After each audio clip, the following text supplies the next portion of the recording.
대한민국은 앞으로도 개도국에 더 많은 혜택이 돌아갈 수 있도록 회원국과 긴밀히 협력할 것입니다. 동료 여러분, 지금 우리는 지속 가능한 미래로 함께 나아가기 위해 연대해야 합니다.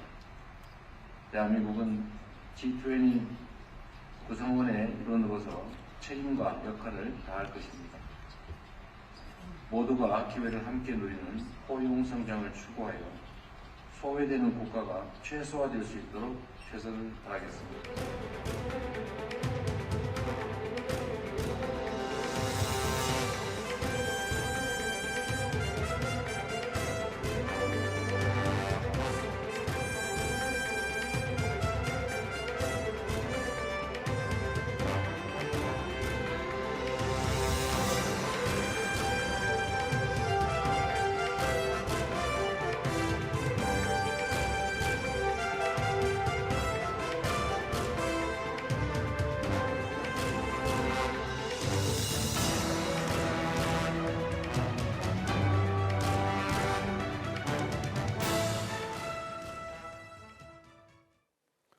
네, 현지 시각 지난 20일 아프리카 대륙에서 처음으로 주요 G20 정상회의가 막을 올렸죠. 자, 그런데요, 바로 이 첫날 G20 남아프리카 공화국 정상선언이 바로 발표됐습니다. 연대, 평등, 지속 가능성을 주제로 한 이번 회의는요, 포용적이고 지속 가능한 성장, 회복력 있는 세계, 모두를 위한 공정하고 정의로운 미래, 이렇게 크게 3개 세션으로 구성됐는데 막을 내린 이 G20 정상회의 주요 성과 자세하게 짚어보겠습니다. 민정훈 국립외교원 미주연구소 교수와 함께합니다. 안녕하십니까? 네, 안녕하세요. 자, 먼저 이 G20 정상회의 선언부터 보도록 하겠습니다. 보통 이런 행사의 폐막식 때 이 공식 선언이 나오는 것 아닌가요? 근데 이번에는 첫날에 바로 이 선언이 나왔습니다. 그 의미와 또 내용도 함께 좀 짚어보면서 시작해보죠. 예, 그렇습니다. 굉장히 이례적이죠. 말씀해 주신 것처럼 다자 회의가 개최가 되면 회원국들의 그 협의와 논의를 통해서 이제 합의에 이르게 되죠. 그 결과물로서 공동 성명문이 나오는데 이번에는 이례적으로 첫날에 네. 공동 성명문이 나왔죠. 이건 아무래도 미국의 좀 다른 이해관계가 반영된 것이 아닌가 좀 생각을 하고 있습니다. 이번에 G20 정상회의에 이례적으로 미국, 중국, 러시아 정상이 모두 불참을 했는데요. 네. 그 중에서도 미국은 아무런 그 대리인을 보내지 않았기 때문에 상당히 G20 정상회의에 대해서 불만을 갖고 있다는 걸 여실히 좀 보여줬습니다. 그런 부분이 아무래도 트럼프 2기 행정부가 다자 무역이나 자유무역을 좀 거부하고 또 그 공세적인 양자 무역을 집중하고 있잖아요. 뭐 그런 부분에서 이번 그 G 정상회의에서 채택한 연대 평등, 지속 가능성 그리고 글로벌 불평등 네. 해소라든지 기후 변화 대응을 강화한다든지 이런 부분이 트럼프 행정부가 추구하고 있는 정책 기조와 좀 결이 다르기 때문에 그런 부분에서 엇박자가 났던 것 같아요. 그런 부분을 고려해서 미국과 여타 회원국들 간에 특히 남아공 주재국 남아공 그 정상과 어떤 그 의견 차이가 보이면서 이러한 부분이 그 논의되는 세션에서의 어떤 분위기를 망칠 가능성이 있기 때문에 그러한 부분을 고려해서 선제적으로 먼저 그 공동성명을 채택하지 않았나 생각을 하고요. 그 내용에 있어서는 네. 아무래도 결의 차이가 있기 때문에 다자주의를 재확인한 부분 이게 가장 크다고 할 수 있겠고요. 이와 더불어서 뭐 그 가자지구라든지 러시아 우크라이나 전쟁에서 지속되고 있는 국제적인 분쟁을 위해서 평화를 위해서 노력하겠다 이런 부분들 그리고 말씀드렸던 WTO 규범을 준수한다든지 기후 변화 대응 강화한다든지 그리고 남아공이 처해 있는 저소득국의 부채를 경감한다든지 이런 부분에 대해서 어떤 합의를 이룬 것으로 보입니다. 뭐 방금 교수님도 이야기를 주셨지만 현재 이 행사에 미국, 중국, 러시아의 정상은 참가하지는 않았습니다. 미국은 아예 담당자도 보내지 않았는데 자, 박사님 원장님 이게 약간 문제가 뭐냐면 다음 차기 의장국이 미국이잖아요. 근데 보통 이렇게 이양식을 해야 되는데 행사가 없었죠. 이런 경우가 좀 G20에서 있었나요, 과거에? 찾아보기 어렵죠. 아무래도 미국이니까 가능한 그러한 어떻게 본다면 이례적인 행동이 아닌가 생각을 하고요. 이양식이 없었네요, 그냥. 그렇습니다. 네. 그래서 이게 굉장히 그 주재국인 그 의장국인 남아공으로서는 굉장히 불편한 상황이 개최가 된 것이고 2027년이 영국이고 2028년이 한국이니까 어쨌든 미국이 2026 연의 이 의장국인데 미국이 빠지니까 영국과 한국이 대신 좀 부각을 받은 그런 정도 있는데요. 뭐 이거 굉장히 이례적인 일이고 네. 이러한 어떻게 본다면 불협화음이 다시는 그 다자 협력체 무대에서 일어나지 않았으면 하는 그런 개인적인 바람이 있습니다. 네. 그리고 약간 결은 다르지만은요. 지금 굉장히 외신에서는 이제 큰 뉴스가 우크라이나 종전 관련해서 트럼프 대통령이 새로운 이 종전안을 내세웠는데 러시아한테 너무 많이 퍼준다 이제 이런 뭐 지적 나오고 있거든요. 이번에 G20 정상회의에서도 보니까 마크롱 또 독일 모여서 이제 여기에 대한 뭐 여러 가지 이야기 좀 있었다라고 합니다. 뭐 이 얘기도 같이 좀 복합적으로 해주시죠. 우리 교수님 그렇습니다. 나오셨으니까. 예, 아무래도 G20 정상회의에 말씀해 주신 유럽 주요국 정상들이 참석을 하셨기 네, 와 있죠. 때문에 네. 그런 부분에서 자연스럽게 러시아 우크라이나 전쟁의 어떤 그 종전안에 대해서 협의할 수 있는 계기가 만들어진 것이죠. 말씀해 주신 것은 트럼프 행정부가 새로운 평화 구상 초안을 발표를 했는데 이것이 28개의 포인트로 잡혀 있는데 예. 말씀해 주신 것처럼 러시아에게 굉장히 유리한 방향으로 좀 적혀 있는 것 같아요. 근데 이게 뭐 새롭다기보다는요, 기존에 트럼프 대통령이 갖고 있었던 러시아에게 우위를 점하기, 러시아에게 좀 우호적인 이러는 평화 그 종전안을 갖다가 다시 확인해 준 거다 이렇게 볼 수가 있습니다. 트럼프 대통령 같은 경우에는 전쟁을 빨리 끝내고 그리고 그 전쟁 과정에서 발생한 미국의 손해를 회복하는 것이 가장 중요한 목표이기 때문에 전쟁을 빨리 끝내기 위해서는 힘이 센 러시아하고 협상을 하는 게 더 네. 유리하거든요. 그렇기 때문에 그 우크라이나 전쟁을 끝내기 위해서는 두 가지가 핵심 포인트인데요. 영토 분할을 어떻게 할 것이냐, 그리고 그다음에 우크라이나 안전 보장 어떻게 할 것이냐 이 부분에 있는데 이제 그 영토 분할에 있어서 러시아에게 너무도 유리한 방향으로 돈바스 지역이라든지 러시아가 점령하고 있는 우크라이나 영토를 거의 인정하는 방향에서 네. 이제 그 논의를 시작하는 것이고 그리고 우크라이나 안전 보장에 있어서도 우크라이나가 나토에 가입하는 것을 갖다가 이제 반대를 하고요. 그리고 우크라이나 군의 규모도 60만 이하로 축소한다든 아무래도 그런 부분에서 러시아에게 매우 불리한 조건으로 새로운 초안이 나왔는데 이 부분에 있어서는 협의가 가능하다 좀 열어놓은 상태이고 그리고 미국과 우크라이나 대표가 최근에 만났는데 진전을 거뒀다 이런 네. 얘기가 나오고 있습니다. 네. 어떠한 부분에 진전을 거뒀는지 알 수는 없지만 논의가 진행되고 있고 어떤 굉장히 불리한 여건에 처해진 우크라이나로서는 어떻게 보면 울며 겨자 먹기 식으로 받아들일 수밖에 없는 그런 상황에 노출된 것이 아닌가 생각을 하고 있습니다. 네. 자, 하지만 이런 이 새로운 트럼프의 종전안에 대해서 유럽 정상들은 상당히 이제 불만의 목소리도 나왔다는 점들 꼭 확인하시기 바라고요. 이제 이재명 대통령의 세션 참석 내용들 정리해 보도록 하겠습니다. 1세션, 2세션, 3세션인데 먼저 2세션 내용부터 가도록 하겠습니다. 회복력 있는 세계를 위해서 우리 한국이 어떻게 할 것인가. 이번 세션의 내용은 뭐 에너지 전환이라든가 식량이라든가 기후라든가 이런 거를 논의됐었는데 이 세션 내용들 한번 또 이재명 대통령의 발언들 정리해 주시죠.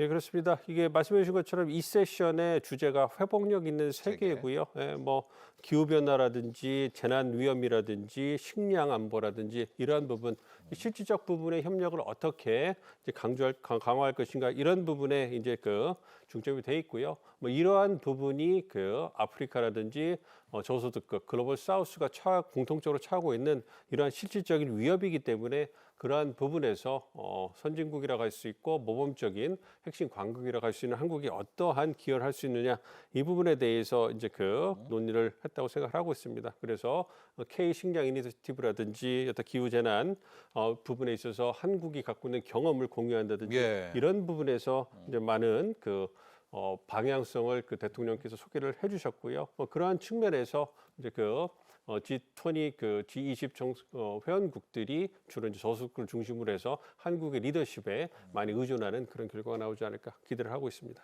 자, 1세션 관련해서는 또 뉴스도 많이 나왔죠. 이재명 대통령은 지금 WTO를 다시 한번 살려야 된다. 이제 WTO가 트럼프 출범 이후로 굉장히 좀 힘들어지고 있는데 이 WTO에 대한 역할을 굉장히 강조했다. 이런 내용 전해주고 있습니다. 이것도 볼까요? 그렇습니다. 1세션의 주제가 누구도 소외받지 않는 포용적 지속 가능한 성장이고요. 그것의 핵심이 경제 성장, 무역의 역할, 개발 재원을 어떻게 확보할 것인가, 어떤 저소득의 채무 부담을 어떻게 경감할 것인가 이런 부분에 방점이 찍혀 있고 그걸 위한 수단으로서 다자무역 시스템이 다시 부활하는 게 필요하다 이렇게 강조를 하셨고요. 그걸 위해서 WTO의 기능이 회복돼야 회복돼야 된다. 된다. 이렇게 네. 얘기를 했는데요. 과연 그것이 미국이 반대하고 있고 그 주요국들이 어떤 적극적 의지를 보이고 있는 않는 상황에서 얼마나 중장기적으로 실효가 있을지는 좀 봐야 되겠습니다만 어쨌든 개방형 통상국가인 한국 입장에서는 자유무역, 다자무역 그리고 그것의 가장 중요한 요체인 WTO의 기능이 회복되는 것이 굉장히 절실하고요. 예. 이 부분을 우리뿐만 아니라 글로벌 사우스 저도 간절히 원하고 있는 부분이거든요. 그렇기 때문에 이런 부분에서 한국이 선도적인 역할을 해줄 것을 이제 확인한 계기가 된 거고요. 이번에 믹타라는 그 중견국 모임에서도 우리가 회의를 주재하지 않았습니까? 네. 이런 부분에 어떤 그 뜻을 같이 하는 중견국들과 다른 국가들, 회원국들과의 협력을 통해 가지고 WTO의 기능을 어느 정도 회복하는 노력을 한국이 이끌어간다면 그런 부분에서 한국의 어떤 리더십이 네. 다시 한번 확인되는 계기가 되지 않을까 기대를 하고 있습니다.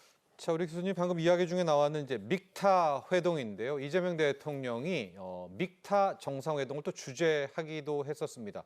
믹타가 우리 시청자분들한테는 좀 낯선 단어일 수도 있거든요. 이제 믹타가 어떤 국가들의 좀 연합체인지 좀 설명해 주시고 이때 이재명 대통령이 이제 주재하면서 어떤 내용들이 오갔는지도 한번 정리 부탁드립니다. 그렇습니다. 이게 믹타라는 것은 믹타. 주요 주요 중견국 5국들의 어떤 다자 협의체인데요.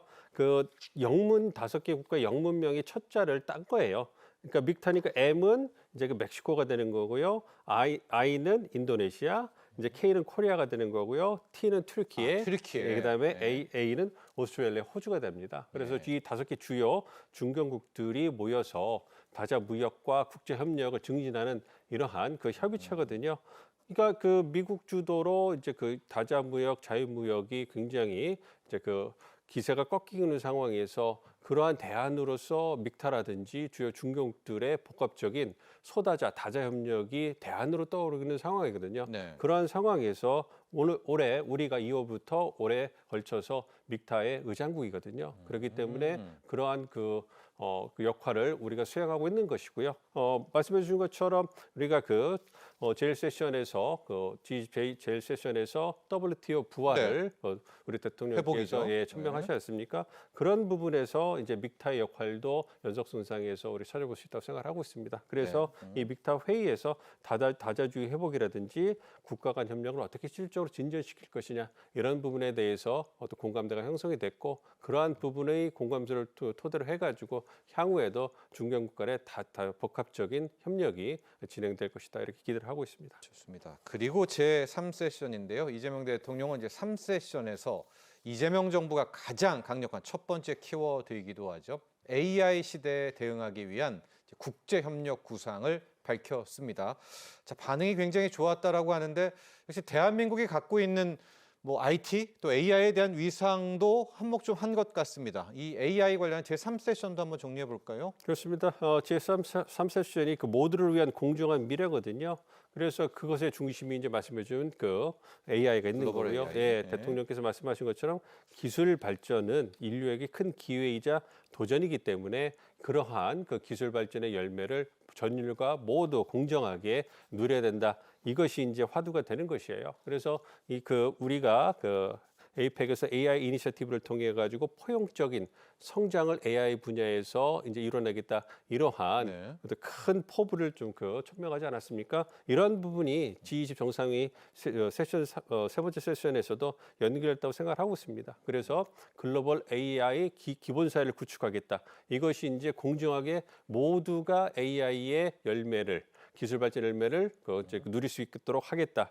이거를 천명을 한 거고요. 두 번째로 이제 그 기본사를 구축하기 위해서는 뭐가 필요합니까? 안정적이고 호혜적인 공급망이 필요하지 않겠습니까? 그래서 이 광물을 보유하고 있는 국가나 수혜국 모두가 공정하게 이러한 공급망에 포함될 수 있도록 노력을 하겠다. 그리고 이 두 가지 그 화두를 바탕으로 해서 포용적인 기회를 창출하겠다. 그러니까 이러한 AI의 어떤 기술 발전에 의해서 양질의 일자리가 만들어지고 그걸 통해 가지고 국가가 번영하고 성장할 수 있는 거 아니겠습니까? 네. 그걸 위해서 이제 아프리카 국가들도 많은 관심을 갖고 있기 때문에 우리 대통령께서 아프리카 여성이나 청년들이 모두 디지털 역량을 강화하는 것을 지원해 주겠다. 이렇게 해서 세 가지 축으로 해서 이번에 모두를 위한 공정한 미래, 그래서 AI 기술 발전을 위해서 한국이 어떠한 역할을 할 것인가 이 부분에 대해서 청사진을 보여주었다 이렇게 생각을 하고 있습니다. 자, AI 포용 성장 또 이런 키워드를 제시했다는 점도 기억해 주시기 바라고요.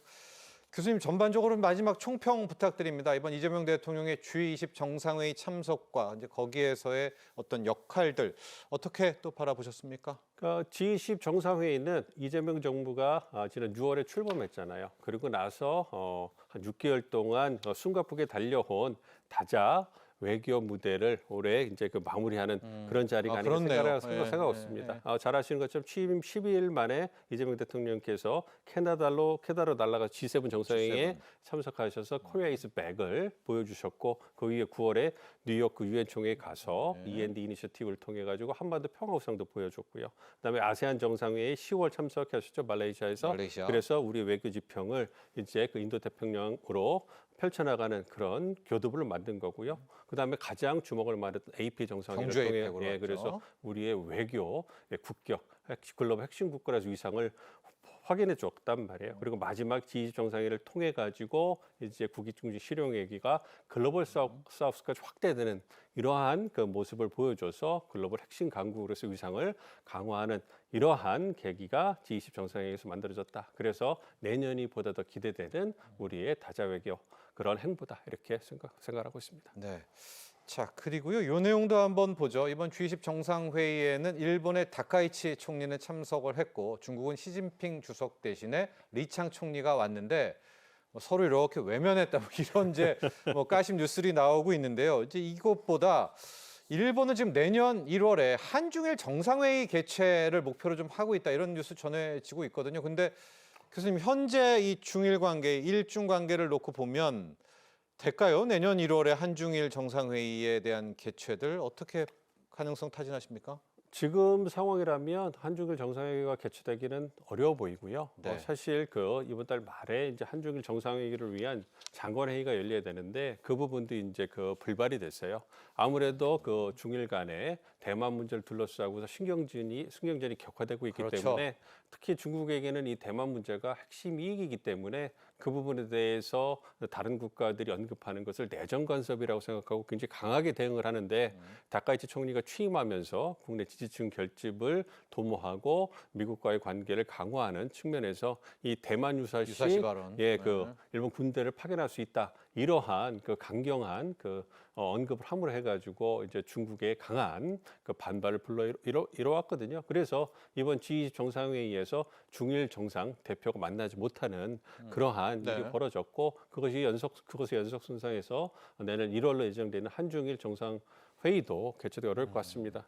한중일 정상회의는 상당히 우리에게도 의미가 있는 회의예요. 왜냐하면 지역의 그 세 주요 국가가 실질적 부분의 협력을 중대하는 것은 지역 안보뿐만 아니라 경제 번영을 위해서도 굉장히 중요한 그런 기제인데 그러한 부분에서 이게 코로나19 때문에 자연스럽게 열리지 못하면서 오랫동안 멈춰 있었거든요. 그 수레바퀴를 다시 굴려야 되는데 이렇게 공교롭게 어떤 대만 문제 일어나 가지고 중일 간의 관계가 악화되면서 한중일 정상회의가 개최되지 못하는 상황에 처할 것 같아서 굉장히 개인적으로 안타까운 마음이 큽니다. 네. 자, 이재명 대통령이 G20 정상회의에서요, 프랑스, 독일, 또 인도, 그리고 이제 브라질의 정상들과도 정상회동을 가졌습니다. 먼저 이 한독, 프랑스와 독일의 양자회담들, 정상회의 회동도 한번 내용 정리해 볼까요? 그렇죠. 그러니까 다자회의 계기에 열린 양자회담이기 때문에 굉장히 짧은 시간에 열렸다고 보시면 되고요. 그러니까 한국과 프랑스와의 관계 이런 부분에 있어서는 아무래도 유럽의 주요 국가고 안보에 있어서 프랑스가 굉장히 자부심을 갖고 있기 때문에 그러한 부분에서 안보라든지 경제 협력이 있어가지고 한국과 프랑스가 보다 전략적 동반자 관계가 나가자 이런 부분을 확인을 하였고요. 우리 대통령께서 마크롱 대통령을 내년 초청하는 이러한 부분도 있었습니다. 그리고 독일은 우리와 우리의 어떤 유럽 내 가장 큰 경제 협력국이거든요. 그렇기 때문에 그러한 부분에서 이제 양국 간 경제 협력을 확인을 하고 특히 독일이 또 통일의 경험이 있기 때문에 한반도의 분단 상황에서 굉장히 관심이 많습니다. 방산도 강하잖아요. 그렇습니다. 그래서 그런 부분에서 이제 우리 대통령께서 그러한 부분을 알고 통일을 이룬 그런 노하우를 좀 알려달라 이러면서 이제 분위기를 좀 이렇게 가볍게 하셨고 뭐 그런 부분에서 이제 방산이라든지 여타 경제 협력을 위한 또 다른 계기가 만들어졌다 이렇게 생각을 하고 있습니다. 브라질 룰라 대통령, 인도 모디 총리와도 회동이 있었습니다. 그렇습니다. 이제 우리나라의 국격이 올라가고 기술 강국으로서의 면모가 강화되니까 모디 그 총리도 요청을 해가지고 우리 네. 대통령과의 어떤 만남이 이루어진 걸로 알고 있습니다. 특히 그 지난 에이펙 그 정상회의에 개인적 일정 때문에 참석을 못했거든요. 모디 총리가 그 부분에 대해서 아쉬움을 좀 토로하고 그 말씀해주신 방산이라든지 경제협력 부분에서 서로 이제 그 조선이라든지 이런 부분에서 협력을 중대해 나가자 얘기를 했고요.